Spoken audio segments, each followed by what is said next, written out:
வணக்கம் நண்பர்களே. இதுவரைக்கும் நம்ம திருவிஆர்.in யூடியூப் சேனலில் திருவிஆர் சம்மந்தப்பட்ட விசேஷங்கள், திருவிழாக்கள் இதெல்லாம் நீங்கள் பார்த்துருப்பீங்க. அதோட நேரலைகள், வீடியோ தொகுப்புகள் அதெல்லாம் பார்த்துருப்பீங்க. ஸோ இது இன்னிலேருந்து முதல் முறையாக நாங்கள் என்ன பண்ணலான்னு நினச்சிட்ருக்கோன்னா, திருவிஆர் தஞ்சாவூர், அதாவது தஞ்சாவூர் மாவட்டத்தில் சுற்றி இருக்கிற கோவில்கள், முக்கியமான இடங்கள் இதெல்லாம் நம்ம ஒரு வீடியோ தொகுப்பு மாதிரி எடுத்து தினமும் இல்லை வாரத்தில் அட்லீஸ்ட் ஒரு வீடியோ ரிலீஸ் பண்ணலான்னு நாங்கள் முடிவு பண்ணியிருக்கோம். இது வரைக்கும் நீங்கள் கொடுத்த ஆதரவை இனிமேலும் இதே மெயின்டைன் பண்ணணும். ஸோ இது வரைக்கும் நம்ம சேனல் சப்ஸ்கிரைப் பண்ணாதவங்க கீழே சப்ஸ்கிரைப் பண்ணிக்கோங்க, லைக் பண்ணுங்கள். நம்ம வீடியோ பிடிச்சிருந்தாலும் லைக் பண்ணுங்கள், ஷேர் பண்ணுங்கள் அண்ட் கமெண்ட் பண்ணுங்கள். ஸோ வாங்க ஃப்ரெண்ட்ஸ், வீடியோக்குள்ளே போகலாம்.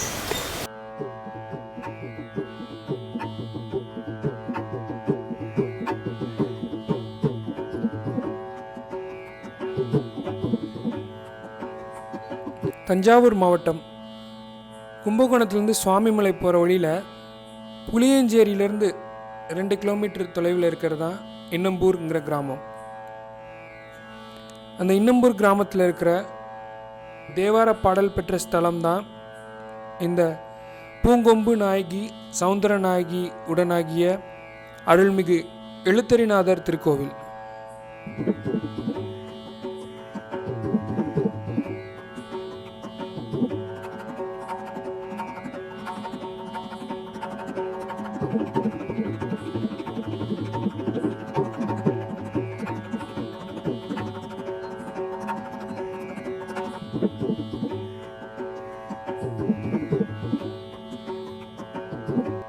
இது தேவார பாடல் பெற்ற காவிரி வடகரை தலங்களில் 45வது தலம்.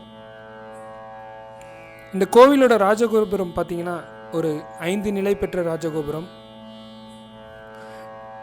வெளியே 2 பக்கங்களிலும் துவாரபாலகர்கள்.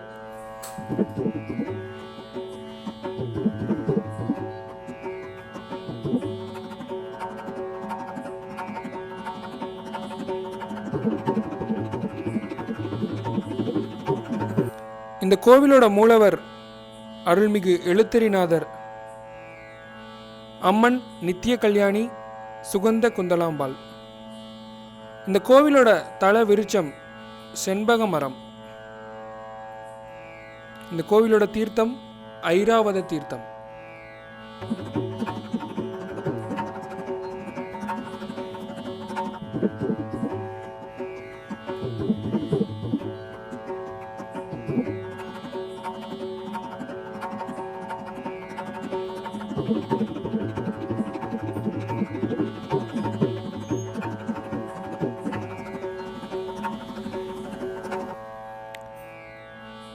ராஜகோபுரத்தை தரிசித்த பின் தொடர்ந்து விநாயக பெருமானை தரிசிக்கலாம்.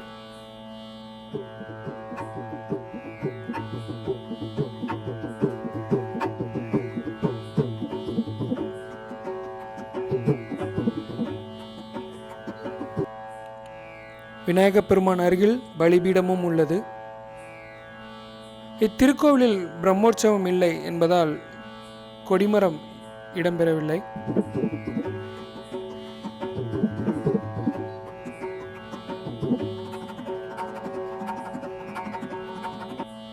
அதையடுத்து நந்தி மண்டபம்.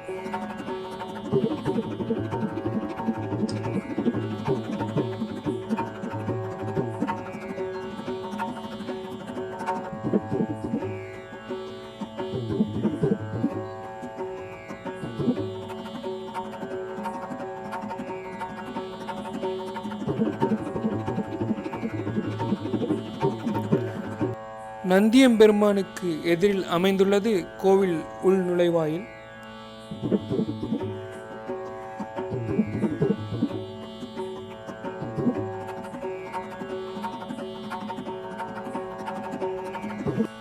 இது யானை பூஜித்த தலம் என்பதால் ஒரு பக்கம் யானை இறைவனை பூஜிப்பது போல் சுதை சிற்பமும், அகத்தியருக்கு இறைவன் இலக்கணம் உபதேசித்த தலம் என்பதால் மற்றொரு பக்கம் அகத்திய முனிவரின் சுதை சிற்பமும் இடம்பெற்றுள்ளதை காணலாம்.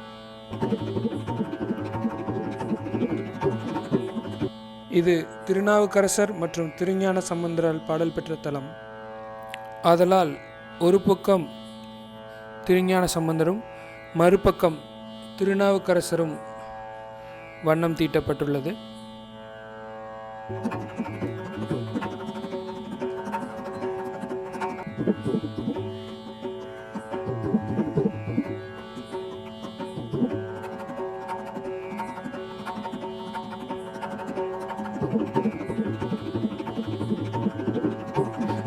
திருக்கோவிலின் சுற்றுப்பிரகாரங்களில் அழகான மரப்பூங்காவனம் வளர்க்கப்பட்டு பராமரிக்கப்பட்டு வருகிறது.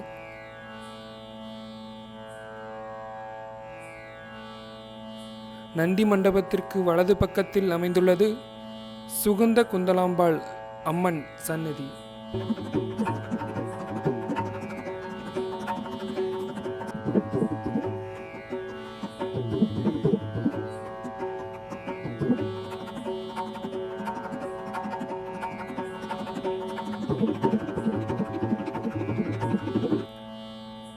நந்தி மண்டபத்தின் இடது பக்கத்தில் அமைந்திருக்கும் மணியானது 100 வருடம் பழமை வாய்ந்தது என்பது குறிப்பிடத்தக்கது.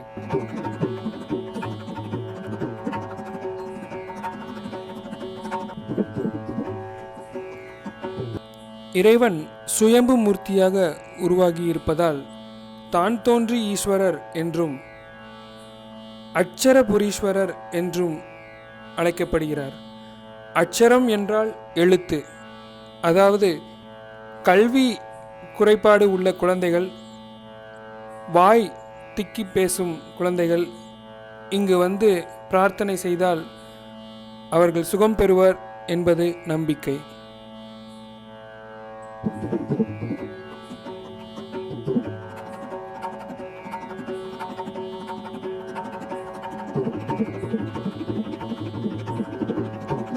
இக்கோவில் சோழர் காலத்தில் கட்டப்பட்டது.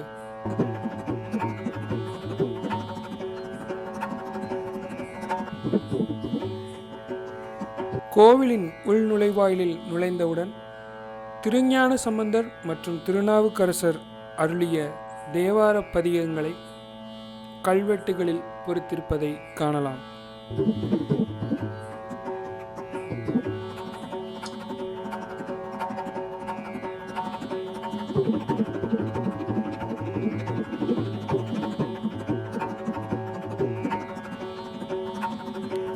இத்திருத்தலத்தின் வரலாறு ஒருமுறை சோழ மன்னனின் கணக்கரான சுதன்மன் சிவாச்சாரியார் காட்டிய கணக்கில் மன்னருக்கு சந்தேகம் ஏற்படவே சரியான கணக்கை காண்பிக்கும்படி மன்னர் உத்தரவிட்டார்.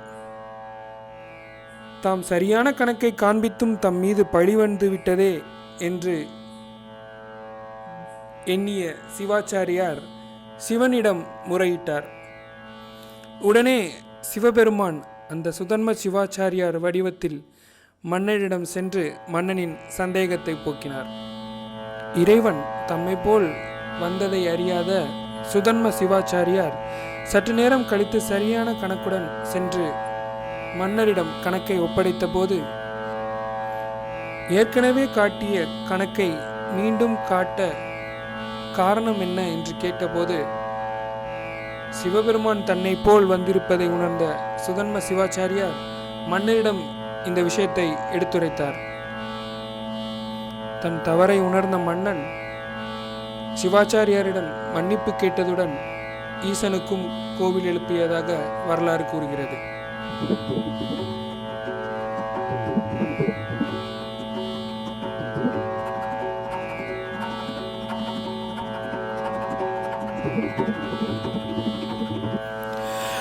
சுவாமிமலை திருக்கோவிலில் 4 கிலோமீட்டர் உள்ள திரு எண்ணாம்பர் என்ற கிராமம். இந்த கிராமத்தில் இருந்துள்ள ஸ்ரீ எழுத்திருநாதர் திருக்கோவில். இது படிப்புக்காக உள்ள கோவில். படிப்புக்கு பேச்சு வராத குழந்தைகளுக்கு உத்தியோகம் தடபெல்லாம் இங்கே பிரார்த்தனை நாக்கழைத்துப்பா. இந்த சுவாமி பேர் எழுத்திரிநாதர் அடைப்பேர். அம்பாள் பேர் நித்தியகலினி அம்பாள் பேர். இன்னொரு அம்பாள் பேர் சுகந்த குந்தல அம்பாள் பேர். இந்த கோவிலில் 2 அம்பாள் இருக்கா. நித்தியகலினி அம்பாள் சுவாமிக்கு பிரதான அம்பாள். சுகந்த குந்தல அம்பாள் தவக்கோலத்தில் இருக்கா அந்த அம்பாள். இப்போ எழுத்திரிநாதர் அப்படி எதுக்கு பேர் அப்படி கேட்டால் இந்த கோவிலில் ஒரு சுதர்சன ஆதிஸ்வ சிவாச்சாரியார் கணக்கராக வேலை பார்த்தார். அந்த காலத்தில் பூஜை பண்ணியிருந்தார். இந்த கோவில் கணக்கையும் பார்த்துருந்தார். அப்போ ராஜாவுக்கு ஒரு சந்தேகம் ஏற்பட்டது. ராஜா கணக்கு கேட்கும்போது அந்த கணக்கு எழுத மறந்துட்டார். சரி ராஜா கேட்குறதால இவருக்கு ஒரு பயம் வந்துட்டது. உடனே பரமேஸ்வரன் முறையிறார். ஆனால் பரமேஸ்வரன் அவர் ரூபத்தில் போய் கணக்கெல்லாம் எழுதி கொடுத்துட்டு சுவாமிங்க வந்துட்டார். நான் உனக்கு தினசரி பூஜைலாம் பண்ணேன், எனக்கு நீ ஒத்தாயம் செய்யலை, உங்கள்கிட்ட சொல்லிட்டு முன்னாடி ராஜாட்ட நானேப்பா சொல்லிட்டு வரேன் அப்படின்னு இவரே கோபத்தில் அந்த ராஜா பார்க்க போயிருக்கார். ஆனால் அந்த ராஜா இந்த சிவாச்சாரியை பார்த்து கேரிங்க வந்துட்டார். காலையே கணக்கெல்லாம் கொடுத்தீங்க, மறுபடியும் உங்களுக்கு என்ன வேணும், என்ன குறைகள் சொல்லுங்க, நான் உடனே செஞ்சு கொடுத்துறேன் அப்படின்னு சொல்லும்போது அவருக்கு ஒரு பக்கத்தில் சந்தோஷமாக போச்சு, இன்னொரு பக்கம் சந்தேகமாக வந்தது. என்னடா இப்போ தான் அரண்மனை உள்ள நுழைகிறோம், இப்போ எனக்கு முன்னாடி யார் கணக்கு கொடுத்தாருன்னு சந்தேகத்தோட கோவிலுக்கு பார்க்கும்போது தானாகவே காட்டி கொடுக்குறாரு. உன்னோட கணக்கை நான் எழுதி கொடுத்து வந்துருக்கேன், உன்னோட தலையெழுத்து கணக்கு நான் எழுதிட்டு இருக்கேன் அப்படி எழுத்துட்டு நான் அதை அழைப்பட்டார். இங்கே யார் நாக்கில் இருந்தாலும் அவர் தலையெழுத்து எழுதிப்பார். இந்த சுவாமிக்கு அக்ஷரபுரீஸ்வரர் என்ற பேர் உண்டு. வாய் பேசாதவங்க, திக்கி பேசுகிறவங்க, நல்லா படிக்கணும், நல்ல அறிவு வரணும், நல்ல ஞாபகத்தை வரணும், நல்லபடி எழுதணும், நல்ல உத்தியோகம் கிடைக்கணும், இதுக்கெல்லாம் பிரார்த்தனை பண்ணிட்டு அக்ஷரபுரீஸ்வரர். சின்ன குழந்தை இருந்தாலும் பெரிய குழந்தைகளும் உட்கார வச்சு பூகாம்பால் நாக்கில் எழுது. எல்லாம் நல்ல படிப்பு, நல்ல அறிவு, பேச்சு திறமைகள், நல்ல உத்தியோகம்லாம் சீக்கிரம் கிடைக்கும். இது எழுத்துக்கு எப்போ வேணாலும் குழந்தைகளை சொல்லலாம். இதில் அஷ்டமி, நவமி, ராவகாலம், யமகண்டம், பிரதம இதெல்லாம் பார்க்கணும் தேவையில்லை. காலையில் 7 மணிலேருந்து மத்தியானம் 12 மணி உண்டு. சாயங்காலம் 4 மணிலேருந்து ராத்திரி 8 மணிக்கும் நாங்கள் பேசலாம்.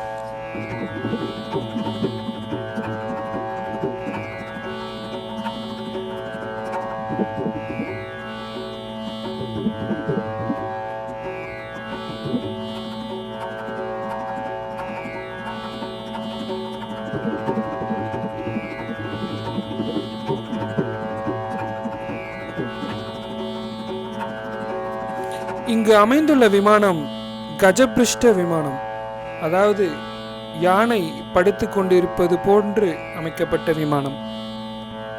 இந்த விமானத்தில் 5 கலசங்கள் அமைக்கப்பட்டுள்ளன.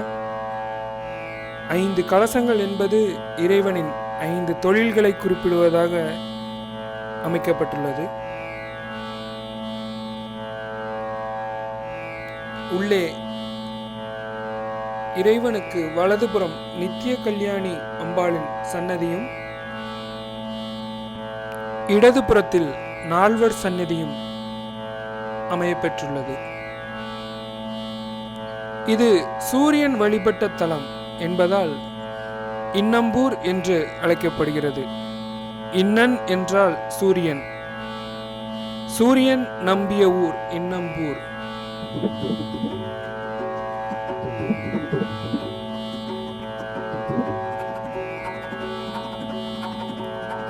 உள்ளே பிச்சாண்டவர் சிலை சிற்பங்களும் தென்முக கடவுளான தட்சிணாமூர்த்தியின் சிலை வடிவங்களையும் காணலாம்.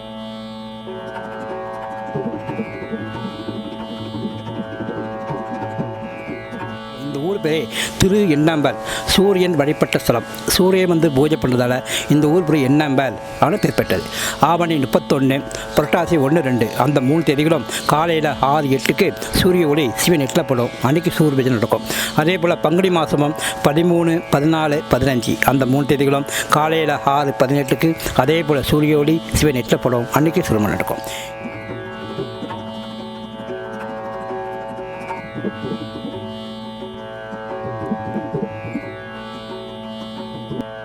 கோவிலின் தெற்கு மூலையில் கன்னிமூல கணபதியின் சன்னதியும்,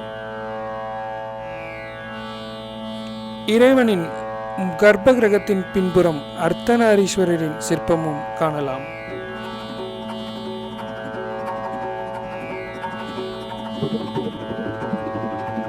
மகாலட்சுமிக்கு தனி சன்னதியும் உண்டு.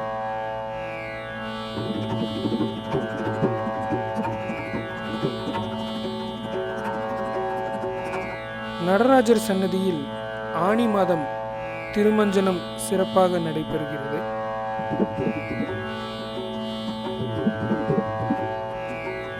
பிரம்மா காட்சி கொடுத்த நாதர்,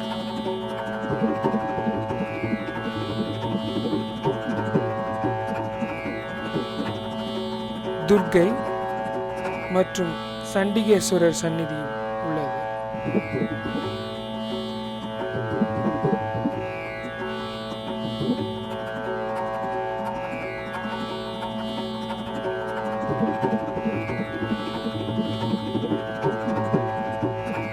இத்தலத்தின் இறைவனுக்கு ஐராவதீஸ்வரர் என்ற பெயரும் உண்டு.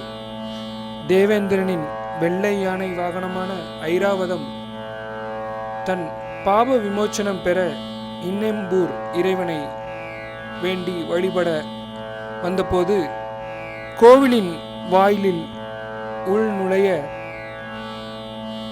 கஷ்டப்படவே சிவபெருமானை முறையிட்ட போது சிவபெருமானே வந்து அந்த யானை உள்ளே நுழைய வாயிலை அகலப்படுத்தி அமைத்து தந்ததாக வரலாறு கூறுகிறது. ஐராவதம் இங்கு வந்து நீராடியதால் இத்திருக்கோயிலின் தீர்த்தம் ஐராவத தீர்த்தம் என்றும் அழைக்கப்படுகிறது. அகத்தியருக்கு இறைவன் இலக்கணம் உபதேசித்ததால் அகத்தியருக்கும் தனி சந்நிதி அமைக்கப்பெற்றுள்ளது.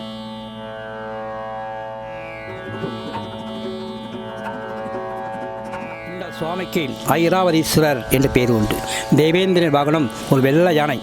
அந்த வெள்ளை யானை அகஸ்திய முனியார் சொன்னார், இந்த எண்ணம்பரை ஈசனை தொட்டு பூஜை பண்ணால் உன்னோட ஜென்மாந்தர பாவ சொல்லும் இல்லவே நிவர்த்தியிடும், அதுக்கு வேண்டிய நீ என்ன வழி பார்த்துக்கோ அப்படின்னு சொல்லும்போது யானாப்பள்ளி ஏற்றாலும் ஆப்போசிட்டில் குளம் இருக்குது. அந்த குளத்தில் குளிச்சுட்டு உள்ளே வரும்போது பார்க்குது வாசுபடிலாம் சின்ன வாசுபடி உள்ளே நுழைமுள்ள. உடனே பரமேஸ்வரன் முறையிட்டார், உன்னை தொட்டு பூஜை பண்ணால் என்னோட பாவங்களாக போவோம், உன்னை தொட்டு பூஜை பண்ணுறதுக்கு எனக்கு உள்ள வரத்துக்கு அழகர் வேணும் அப்படின்னு சொல்லும்போது சுவாமியே இறங்கி வாசலில் அதை கையால் தீ கூட்டுற வாசுபடிலாம். அதான் உங்களுக்கு வாசுபடி பெருசு. யானை உள்ள பூஜை தான், அந்த கருவறை பெருசு உங்களுக்கு. இந்த விமானமே கஜபிஷ்ட விமானம், அதை யானை படுத்துக்கு போல விமானம். கோயில் பெருசாக பார்த்தா ரைட்டில் தெரியும். வித்யாசக்தி, ஞானசக்தி, கிரியாசக்தி 3 சக்தி சாமி வளர்த்துக்காரு. படிப்புக்கு, பேச்சுக்கு, உத்தியோகத்துக்கு அது முக்கியமான சொந்தம். 2வது இது பாடப்பட்ட ஸ்தலம். திருஞான சம்பந்தரம் திருநாவுக்கரசர் பாடப்பட்ட ஸ்தலம். இந்த கேத்திரம் ஜென்பகாரி கேத்திரம். அந்த ஸ்தலவர்த்திகம் சண்முகப்பூ. அகஸ்திய முனிவருக்கு தமிழ் இலக்கணம் உபதேசித்தார். அதுதான் இங்கே தமிழ் இலக்கணம் இல்லை, அகஸ்திய முனிவர் மாமுனிவர் உலகத்திலே அவருக்கே இவர் தான் பாடம் சொல்லி கொடுத்துருக்காரு. அப்படி இருக்கும்போது சம்பந்தப்பட்டது ஞானத்துக்கும் அறிவுக்கும் என்ன நல்லா நம்ம என்ன பிரார்த்தனை பண்ணுறீங்களோ அதே கரெக்டாக துணினால நம்ம பிரார்த்தனை சீக்கிரம் முடிவடையும். அதான் இந்த கோவில் ஒரு விசேஷமான ஒரு கோயில் இது.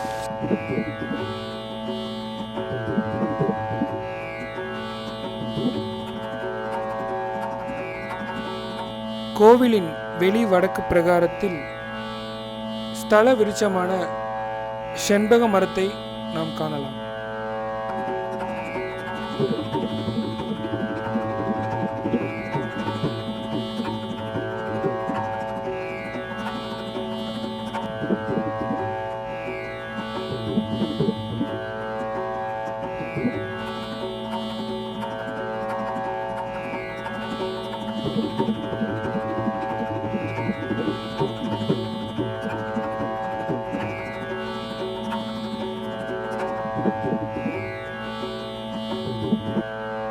பக்தர்கள் தங்கள் பிறந்த நட்சத்திரத்தன்று மரக்கன்று வாங்கி கொடுத்து தங்கள் பிரார்த்தனையை நிறைவேற்றிக் கொள்கின்றனர்.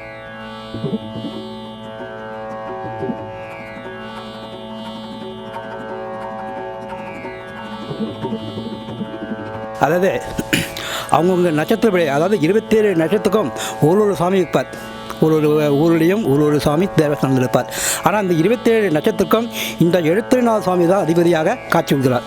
அந்த நட்சத்திரக்காக காரணத்தால் ஒரு யாராருக்கு நட்சத்திரம் என்னென்ன பேர் இருக்கோ அந்த நட்சத்திர பரிகாரப்படி இந்த கோவில் செடி வச்சா அந்த நட்சத்திரம் உள்ளவங்க நல்லா சிறப்பாக எந்த தடையும் இல்லாமல் கடைசி வரைக்கும் நீடிப்பாங்க.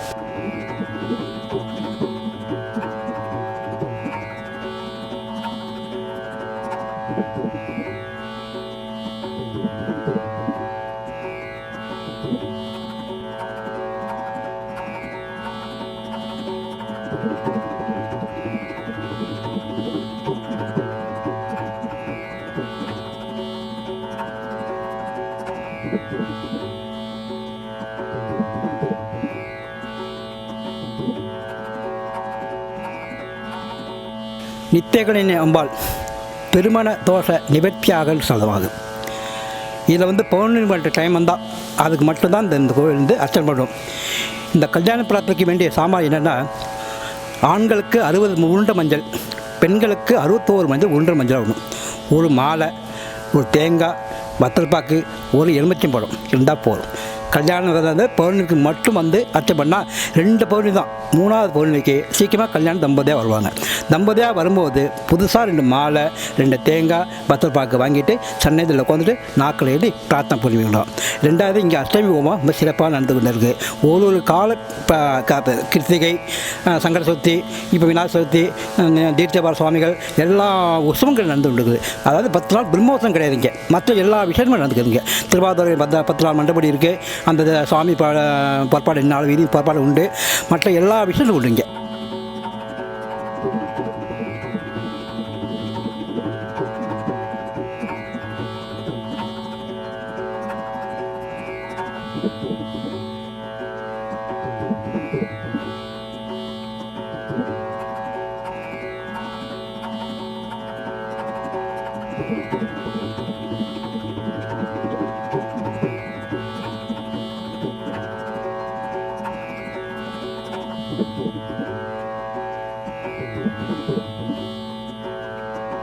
தங்கள் குழந்தைகள் படிப்பில் வெற்றியடைய, வாக்குவன்மை பெருக, நிலையான உத்தியோகம் பெற மற்றும் திருமண தடை நீங்க இத்திருத்தலத்தின் இறைவனை வழிபட்டு இறையருள் பெற வேண்டுகிறோம்.